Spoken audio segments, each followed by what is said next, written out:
চলো বন্ধুরা, আজ তোমাদের শিখিয়ে দেবো কিভাবে গোলকুচি নাইটি তৈরি করতে হয়। আমি তোমাদের আজকে কাটিংটা দেখাবো। তো প্রথমে আমি দেখো নাইটি ভাঁজ করে নিয়েছি। আমার হাতের সাইডে জোড়া সাইড আছে কিন্তু। এবার এটাকে আমি ফোল্ড করে 4 ভাঁজ করে নিলাম। এবার পুরো আমাদের লম্বার যে ঝুলটা সেটা মেপে নিতে হবে। আমার বডি যদি 50 ইঞ্চি ঝুল থাকে তাহলে তার সাথে 2.5 ইঞ্চি যোগ করতে হবে, এটা সব সাইজের ক্ষেত্রে। এবার দেখো আমি খোলা যে সাইডটা ছিল সেই সাইড থেকে 1.5 ইঞ্চি ভেতরে দাগ দিয়ে একটা লম্বা মার্জিন টেনে নিলাম। এটা কিন্তু প্রত্যেকটা গোলকুচি নাইটির ক্ষেত্রে নিতে হবে, কোনো লুজিং আমরা নেব না ভিতরে, শুধুমাত্র এই 1.5 ইঞ্চিটা আমাদের থাকবে। এইবার আমি নেব আমাদের বডির মাপ। আমরা যে 1.5 ইঞ্চি মাপটা নিলাম সেইখান থেকে আমরা আমাদের বডির মাপ নেব।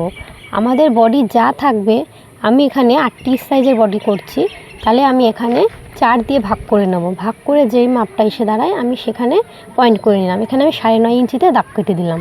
পুরো লম্বি যেভাবে 1.5 ইঞ্চি দাগটা কেটেছিলাম ঠিক সেইভাবেই আমি এই পাশ থেকে লম্বা করে দাগ কেটে নিলাম। এবার যে দাগ কাটলাম ঠিক সেই জায়গা থেকে আমি কাপড়টা ফোল্ড করে ভেতর দিকে দিয়ে দেবো, কেননা ওখানে আমাদের কুচিটা হবে। তাই আমরা প্রত্যেকটি মাপ নেব এই ভেতরের থেকে। সেটা মনে করে যখন আমরা কাটিং করব ওই কাপড়টি কিন্তু খুলে নিতে হবে, অবশ্যই মনে করে ওটা খুলে নিতে হবে। এবার আমরা নেব আমাদের গলার মাপ। আমাদের পিরা নেব এখানে 7 ইঞ্চি। 7 ইঞ্চি পিরা নেব, আর আরমোলের মাপও নেব একই মাপ 7 ইঞ্চি।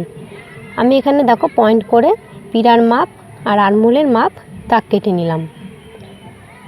তোমাদের কিন্তু প্রত্যেকটা বডির মেজারমেন্ট কিন্তু আলাদা। এটা কিন্তু আমি 38 সাইজের বডির জন্য করছি। এবার আরমোল আর পিরার যে কোণটা তৈরি হলো সেখান থেকে আমি 1 ইঞ্চি একটা দাগ কেটে নিলাম এবং সেটাকে রাউন্ড শেপে আরমোলের শেপ দিয়ে নিলাম। এবার দেখো আমি ওই ভিতরের ভাঁজটা খুলে দিলাম। এবার কিন্তু আমি কাটিং করব। ওই যে গলার যে দাগটা কেটেছিলাম আরমোলে, সেখান থেকে এদিকে যে বাড়তি কাপড়টা ভেতরে রেখেছিলাম সেখান অবধি দাগ কেটে দিলাম। এবার আমি ওখান থেকে কাটিং করে নেব। দেখো আমার কিন্তু কাটিং কমপ্লিট হয়ে গেছে। এই যে কাটিংটা আমাদের কাপড়টা এখানে টুকরো হলো সেটা থেকে আমাদের হাতা আর কুচি হবে। তো বলো কেমন হয়েছে, অবশ্যই কমেন্ট করো।